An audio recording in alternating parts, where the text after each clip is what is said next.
Imagine watching a man stand just 3 feet away from his own son, a son he has loved in silence for years, and not being able to say a single word, no explanation, no apology. It's two people standing in the wreckage of a secret that was never supposed to come out. That is where Jamie Fraser has lived for most of his life. And in season 8 of Outlander, that silence finally breaks. What happens next is the kind of moment that makes you forget you are watching a television show. It pulls you in so deep that by the time it is over, you are sitting there with your hand on your chest, wondering why your heart feels so heavy. This video is going to walk you through that moment completely. We are going to talk about where it all began, what it cost both of these men, and why the embrace between Jamie Fraser and William Ransom is one of the most powerful scenes in the entire history of Outlander. So if you have ever watched this show and felt something you could not quite put into words, stay right here because this one is going to hit you all over again. Asterisk, to understand why this embrace means so much, you have to go back to the beginning. Not the beginning of season 8. But the very root of who William Ransom is and how he came to exist in Jamie Fraser's world. William Ransom was born from a brief and complicated connection between Jamie Fraser and a woman named Geneva Dunsany. Geneva was young, stubborn, and desperate. She had discovered Jamie's true identity and used that knowledge to force him into her bed for a single night. It was not love, was not even close to love. But from that one night, a child was born. A boy with red hair, strong shoulders, and eyes that carried the unmistakable Fraser spirit in them. Without either of them knowing it for years, Jamie never got to be his father. That role belonged to Geneva's husband, the Earl of Ellesmere, a cold and difficult man who died the very night William was born. Jamie was there that night. He held the baby. He looked into that tiny face and felt something enormous crash through him, the kind of feeling a person cannot name and cannot explain, but also cannot forget. And then he walked away, because walking away was the only choice a man in his position could make. William needed to grow up as a lord, as a gentleman, as someone with a future that Jamie's name could never give him. So Jamie watched from a distance.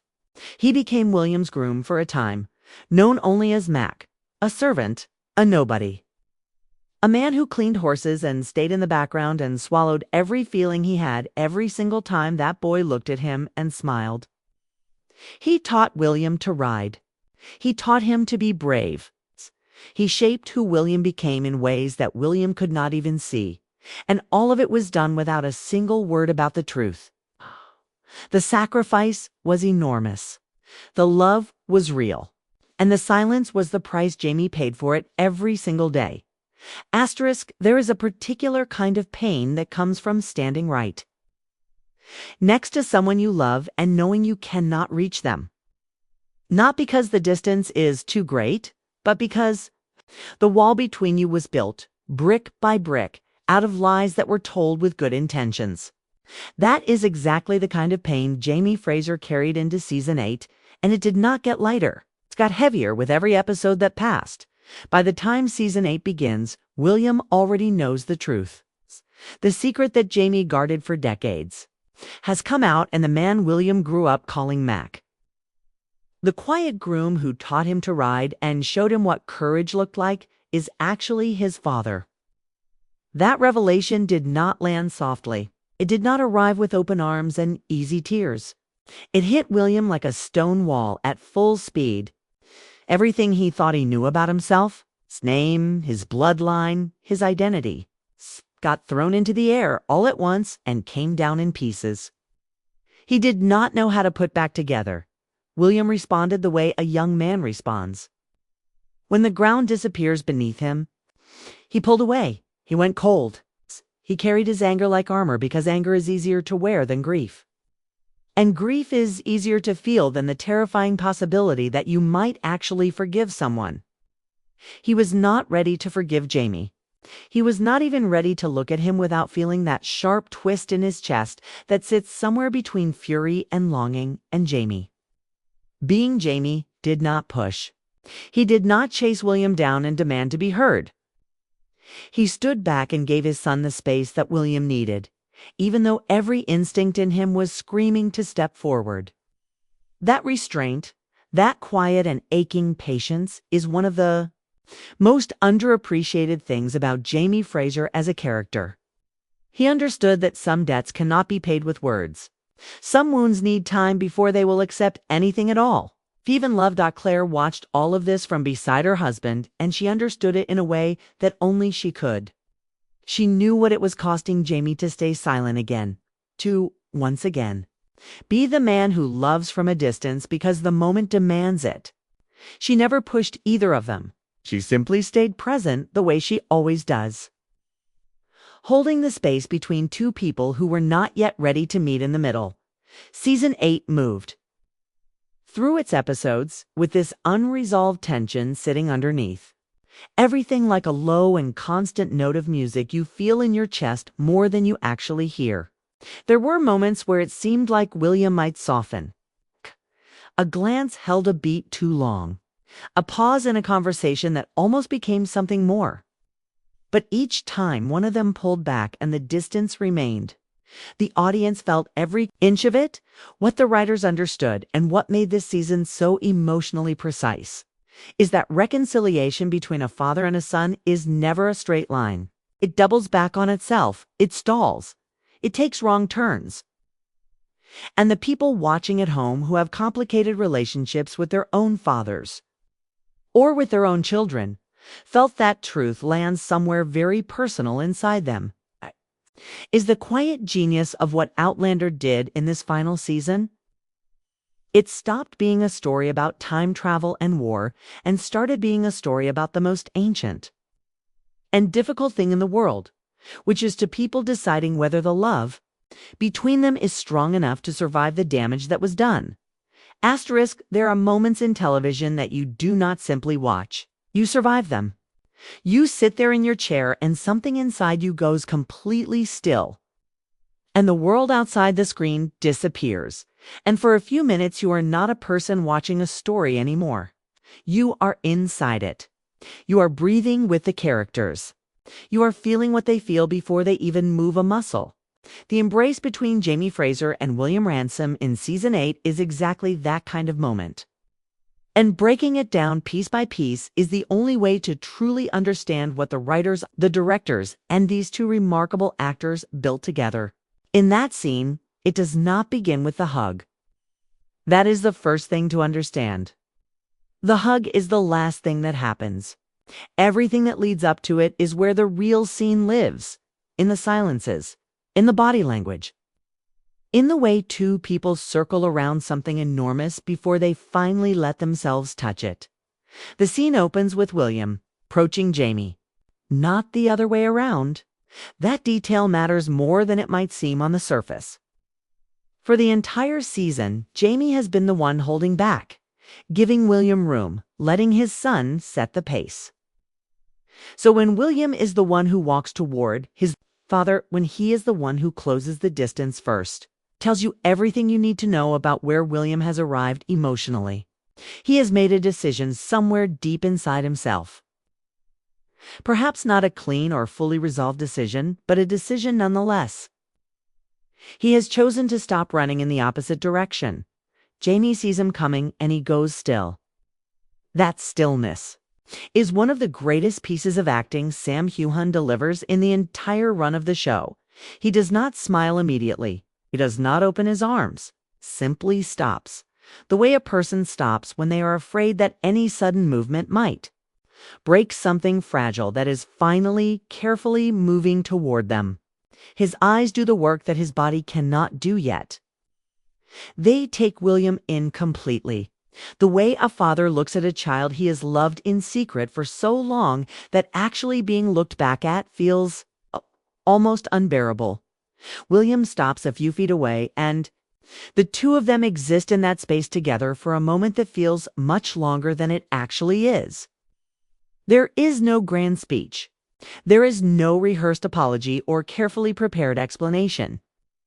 What passes between them in that pause is something that language was never built to carry anyway. It is the acknowledgement of everything, every year of silence, every moment Jamie watched from a distance and said nothing, every moment William spent growing up without knowing who he truly was.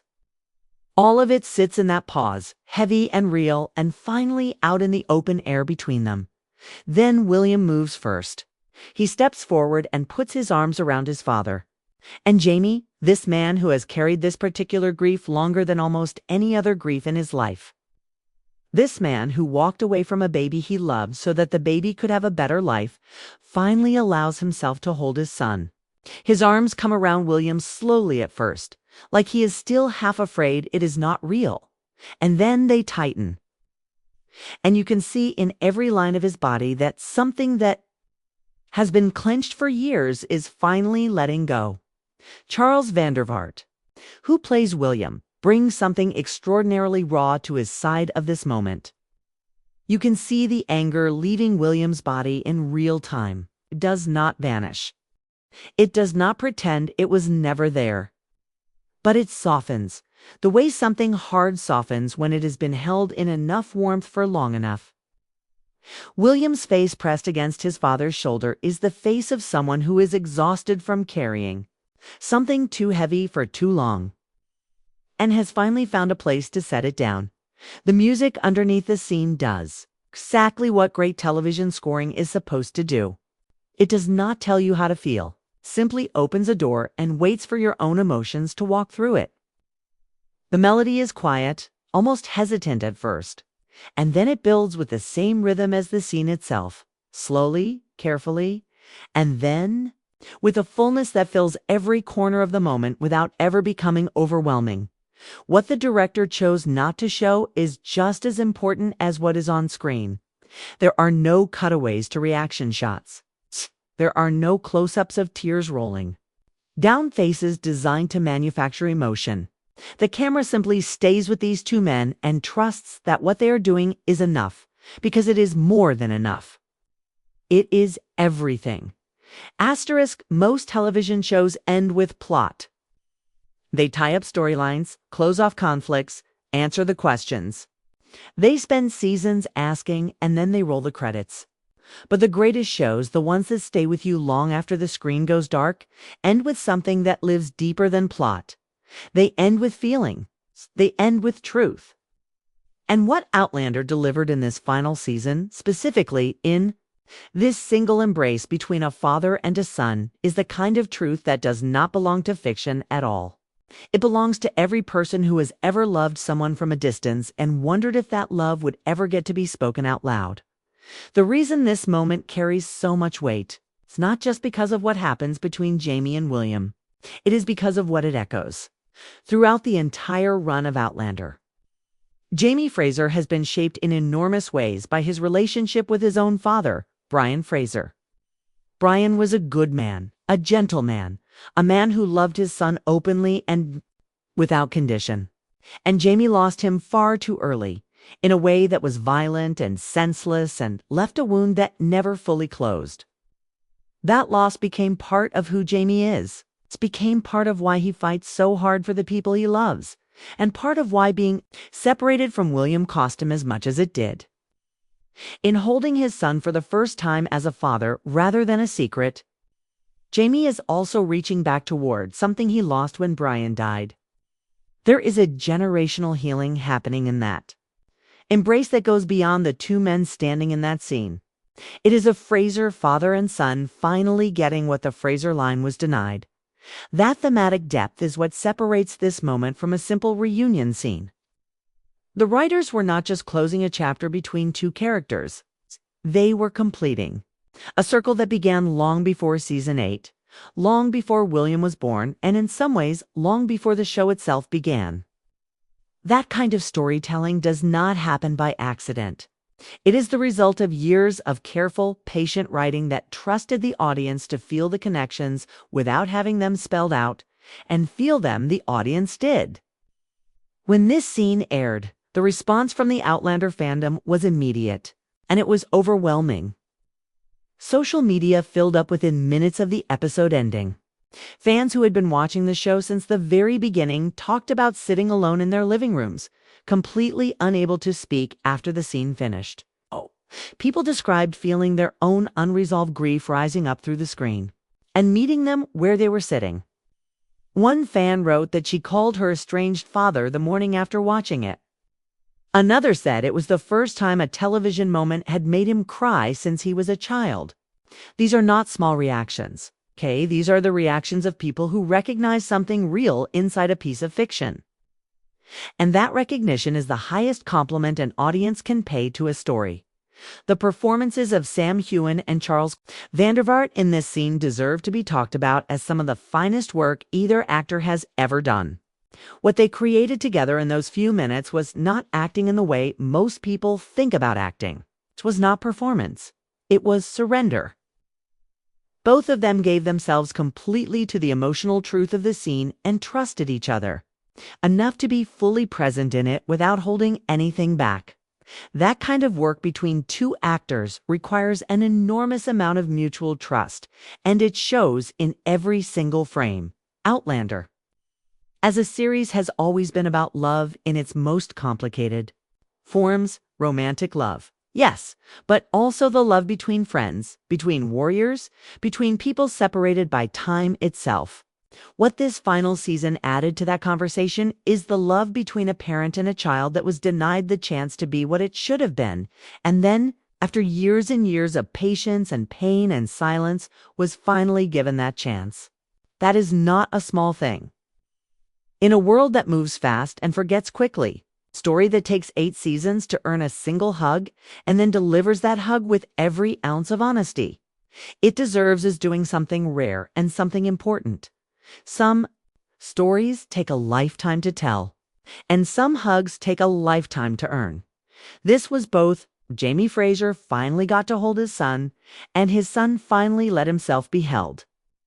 And for everyone watching, that was more than enough. That was everything.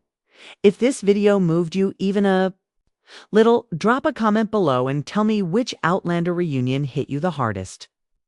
And if you have been watching this channel for a while, you already know there is always more to talk about when it comes to this show. Hit the subscribe button and come back for the next one, because the conversation about Outlander is far from over.